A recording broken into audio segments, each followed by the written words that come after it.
Chapter 40. The Ship. Brightbill was a flying fanatic, and his favorite place to fly was up on the grassy ridge. The robot and the gosling liked to spend afternoons up there, working on the finer points of flying, and it was on one such afternoon that they noticed something mysterious far out to sea. Brightbill spiraled down to his mother, flopped onto the grass, and pointed to the horizon. "Mama, what's that thing?" Roz's computer brain found the right word. "That is a ship." "What's a ship?" "A ship is a large vessel used for ocean transport." Brightbill's face scrunched up with confusion. "Used by who?" "I do not know." It was the first ship either of them had ever laid eyes on. From that distance, it looked as though it were moving slowly, but it was actually racing through the waves. From that distance, it looked as though it were small, but it was actually one of the largest ships ever built. The robot and the gosling watched it crawl across the ocean until it finally disappeared to the south. Where had the ship come from?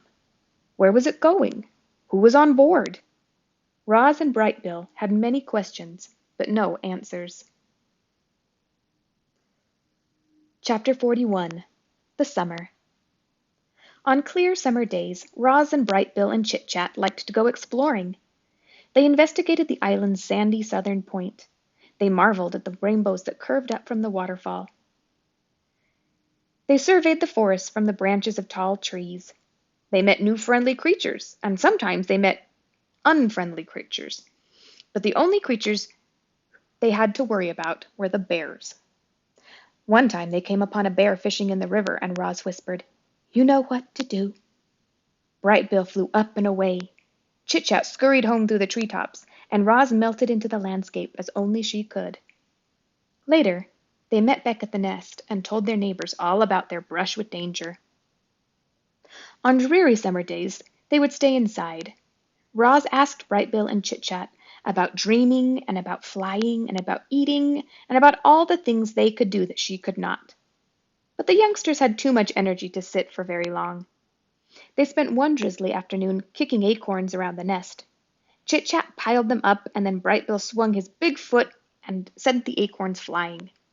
The little friends chased the acorns as they bounced and rolled and spun across the floor. Then they made a new pile and kicked them again.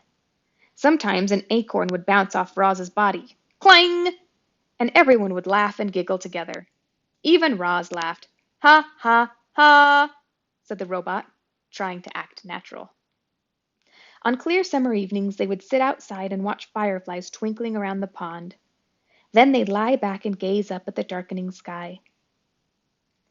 "That big circle is the moon," said Chit-Chat, "and those little lights are called stars. And one time I tried to count them all, but I can only count to 10, so I just kept counting to 10 over and over, and I have no idea how many stars there are, but I know there's more than 10. "They are not all stars," said Roz. "Some of them are planets."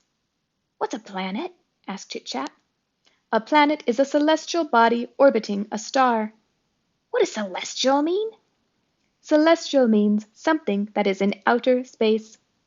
"What's outer space?" "Outer space is the universe outside the atmosphere of our planet." "What's the universe?" "The universe is everything and everywhere."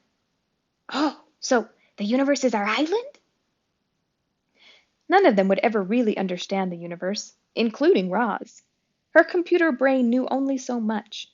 She could talk about the Earth and the sun and the moon and the planets and a few stars, and not much else. The night sky was full of streaking, shimmering, and blinking lights that she simply couldn't identify. Clearly, Roz was not designed to be an astronomer.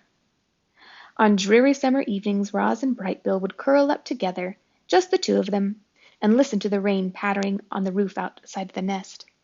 The robot would tell stories of annoying pine cones and terrible storms and camouflaged insects.